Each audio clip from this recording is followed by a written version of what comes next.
নমস্কার।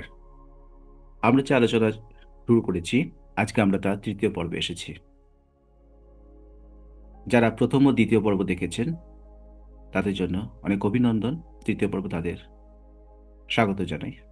আর যারা দেখেননি, তারা কাইন্ডলি আমার চ্যানেলে গিয়ে চ্যানেলটাকে সাবস্ক্রাইব করে নিন এবং বেল আইকনটাকে প্রেস করে রাখুন, যাতে পরবর্তী এপিসোডগুলো দেখতে পারেন। আজ এপিসোড 3। আমাদের আজকের এপিসোডের মূল যেটা আলোচনার বিষয়, সেটা হলো কালেকটিভ ইলিউশন বা সমষ্টিগত মায়া আর কৃত্রিম বাস্তবতার নিয়ন্ত্রণ, শক্তিক্ষেত্রের অপব্যবহার এবং আত্মজাগরণের সূক্ষ্ম রূপান্তর। এই অংশটা আলোচনা করার সময় আমাদের অন্তর্জগতে সেই দরজাটা খুলে যাবে যেখানে সত্য, ভয় এবং মায়া মুখোমুখি দাঁড়ায়। মানুষ একা নয়, বরং এক বিশাল সম্মিলিত স্বপ্নের অংশ। এই স্বপ্নকে বলা হয় কালেকটিভ ড্রিম, যেখানে কোটি কোটি মানুষ একই মায়ায় বন্দী, যেন সবাই একই প্রোগ্রামে চলেছে, অথচ সেভাবে সে আলাদা। প্রত্যেকের চিন্তা, ভয়, আশা, প্রত্যাশা এক বিশাল মানসিক তরঙ্গে মিলিত হয়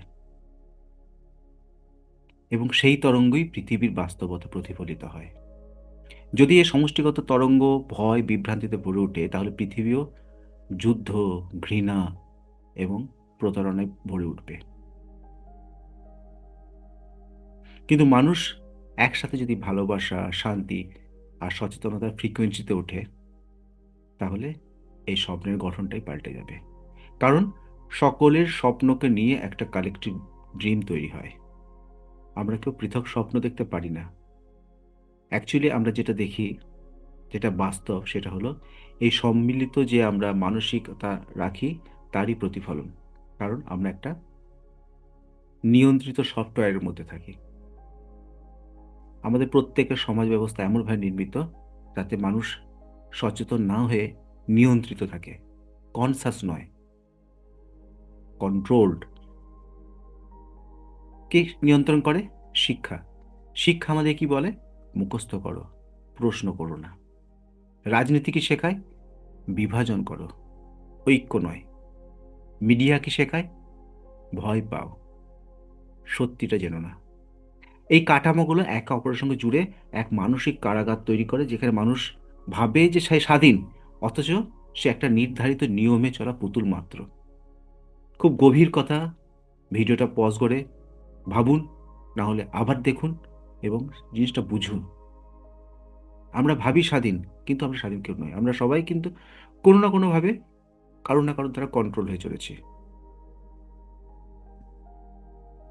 আর এই প্রোগ্রামকে টিকিয়ে রাখার মূল অস্ত্র হলো মনোযোগের দিক পরিবর্তন।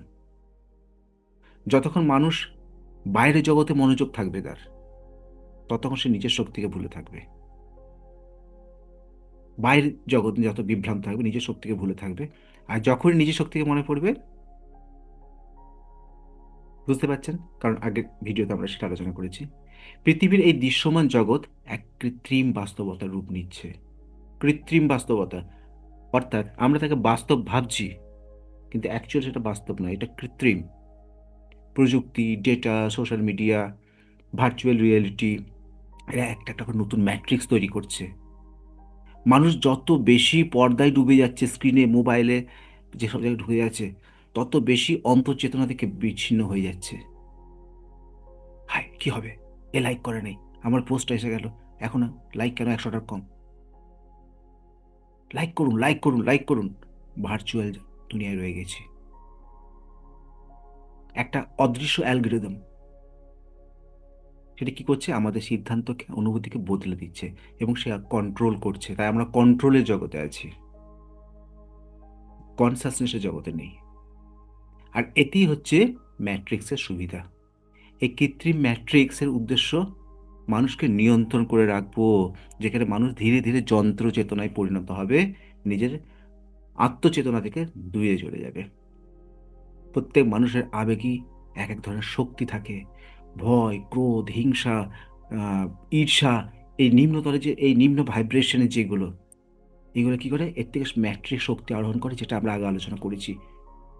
এই কারণে পৃথিবী জুড়ে ভয় ছড়ানোর আয়োজন, যুদ্ধ হচ্ছে, সংকট হচ্ছে, বিভ্রান্তি হচ্ছে। কারণ মানুষ যতক্ষণ এই নিম্ন আবেগে থাকবে, সে উচ্চতর উচ্চতায় উঠতে পারবে না। আর তাতে তাতে এক শ্রেণীর মানে প্রজাতির লাভ হবে। তাই মুক্তির পথ কি? নিজের আবেগকে দেখা, বিচার করা নয়, দেখে সেটাকে রিয়্যাক্ট করা নয়। যখন আবেগটা অ্যাকসেপ্টেড হয়ে যাবে, তখন তা গলে যাবে, এবং গলে গিয়ে আলোয় পরিণত হবে। আমরা যেটা এখন মেডিটেশন ক্লাসে করছি, মনের প্রতারণা। মন মন সব সময় বলে আমি জানি, কিন্তু মন কি জানে? আমি বলি যে আমি জানি, কিন্তু মন কি জানে? সে যেটা জানে তার পুরনো অভিজ্ঞতা, তার স্মৃতি, তাকে যে সত্যটা শেখানো হয়েছে, তার উপর বেশ করে সে জানে। প্রকৃত বাস্তবতাকে সে জানে না, জানতে পারে না। তার মধ্যে যে ডেটা আছে সেটাই জানে, যেটা আমরা পাস্ট লাইফে বলে থাকি, যে কল্পনা করুন আপনি এখন এটা দেখছেন। সে কি কল্পনা করবে? তার মধ্যে যে ডেটা আছে তার বাইরে সে কল্পনা করতে পারবে না। আর এই মনের যে বাস্তবতাটাই এক প্রতারণা, যেখানে মানুষ ভাবছে সে সব বুঝে গেছে, আসলে সে স্বপ্নের মধ্যে হাঁটছে। যখন কেউ মনের সীমা স্বীকার করে নেয়, তখন এক নীরব শক্তি প্রবেশ করে। এই শক্তি যুক্তির নয়, এটা উপলব্ধির, এটা চেতনার। আমরা যে মায়ের মধ্যে ডুবে থাকি না, সেটা শুধু বাহ্যিক নয়, এটা মানসিক, আবেগীয়, এমনকি আধ্যাত্মিক স্তরেও কাজ করে। একটা আধ্যাত্মিক অহং চলে আসে, আমি জানি। নতুন একটা তার মধ্যে ছায়া জেগে ওঠে।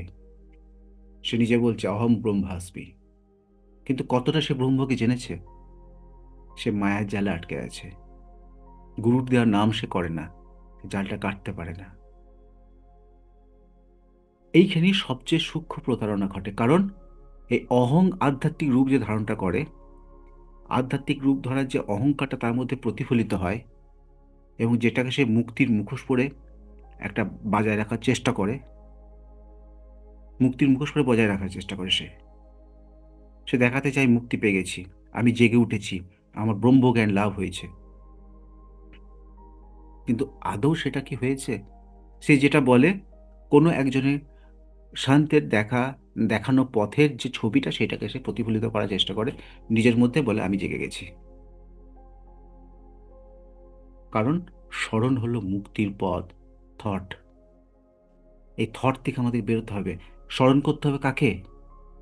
আমার ভেতরে আমিকে, অ্যাকচুয়াল আমি, যেটা কোনো ওই সমস্ত ম্যাট্রিক্সের বাইরে থাকে।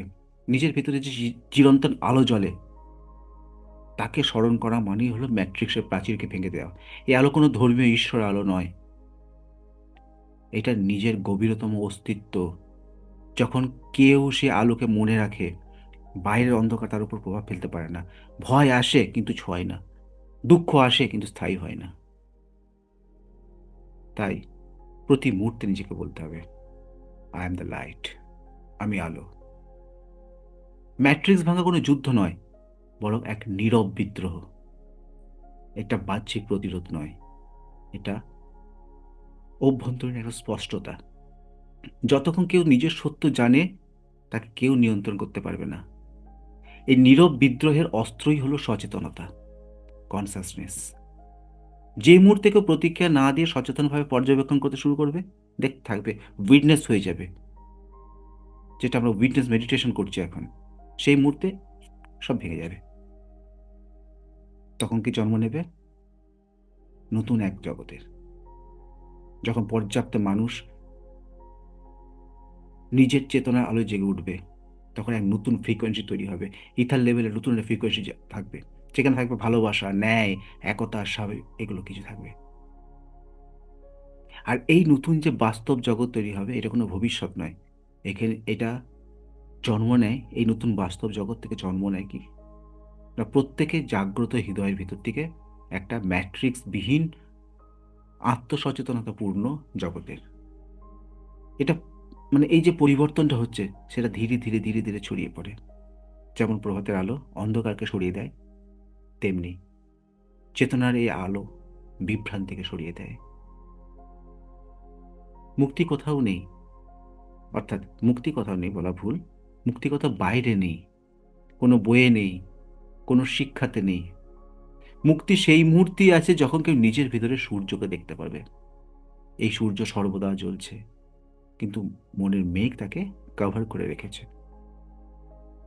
যখন কেউ সেই মেঘ সরিয়ে রাখে, যখন দেখা যায় যে পুরো আকাশটা পরিষ্কার, তখন সবকিছুতেই প্রাণ, অস্তিত্ব, এক আলোর খেলা। আর ছায়া সত্তা তখন বিলীন হয়, আর মানুষ উপলব্ধি করে সে কখনো হারিয়ে যায়নি, কেবল ভুলে গিয়েছিল যে সে কে। ধন্যবাদ আপনাদের সকলকে। পরবর্তী এপিসোড খুব শীঘ্রই আসবে, তাই চ্যানেলটাকে সাবস্ক্রাইব করে রাখুন এবং ভিডিওটা পছন্দ হলে অবশ্যই একটা থ্যাংক ইউ ভেরি মাচ। দেখা হচ্ছে পরের ভিডিও।